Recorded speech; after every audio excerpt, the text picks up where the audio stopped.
Hey everyone, welcome back. This is Mapping Lions Part 2. Like before, we are going to continue to look at how do we know which lions are related to each other? And could the lions in one pride be related to the lions in another pride? Let's look at what evidence we would need to prove that. In our previous lesson, we were looking at the map of where the prides are located. We saw lots of them clustered closer together in the southern parts of Africa. Now, let's look at what we're going to tackle today. You're going to hear about this incredible group of 6 teenage lions that were pushed out of their pride by their fathers, and they had to learn how to survive on their own. It's a really incredible tale. Then we're going to do something really complex and interesting. Look at slide number 3 here.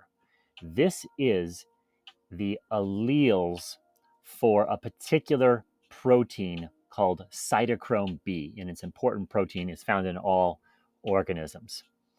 All you need to do with this first data set is just notice and wonder and put down those observations here on the next slide. All right, so slides 6 and 7, as usual, there's a couple more questions to answer, and we have to look at what we did before in the previous mapping of lions and this lesson. Now, here's the part I'm really excited about. You're going to love this. We are going to learn to build what's called a phylogenic tree, sometimes called a cladogram.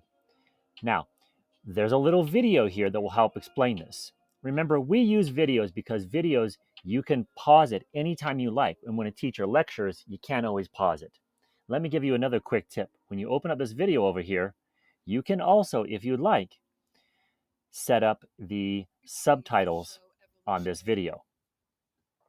Now, the cool thing about subtitles, this may not be perfect, but the cool thing is I can go down here to captions. The closed captions are my subtitles, and I can change it to auto-generate, and it will auto-generate, it'll auto-translate those into Chinese.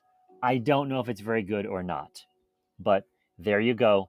That's a possibility that you could try to get the most information out of this video and help you in this lesson. Okay, we'll stop that and we'll come back to our slides. This is where things get super interesting. So you're going to take the actual DNA from these 10 prides of lions and you're going to turn it into your own phylogenetic tree.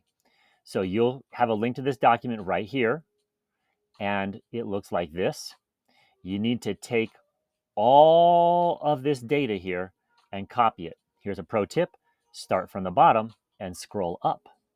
Oh, that's nice. And this is highlighted in yellow because it's something that messes most people up. You click on edit and copy, and you bring it over here to the website that's listed on that slide. That website again was right here. The other thing you need to click on. And once you're on the website, you go here to one click. You paste the data in there. And this is the important part. Delete that extra space at the end. I'm going to scroll back to the top, make sure there's no extra spaces up there, and no spaces, great. So we're almost done. We click submit, and it crunches that data. Now it takes several minutes, and this page will refresh itself, but I have one that's done for you already. It'll look like this with all these green checks. You want line 14, the phylogenetic tree image. We come over here, and it should display this in the web browser.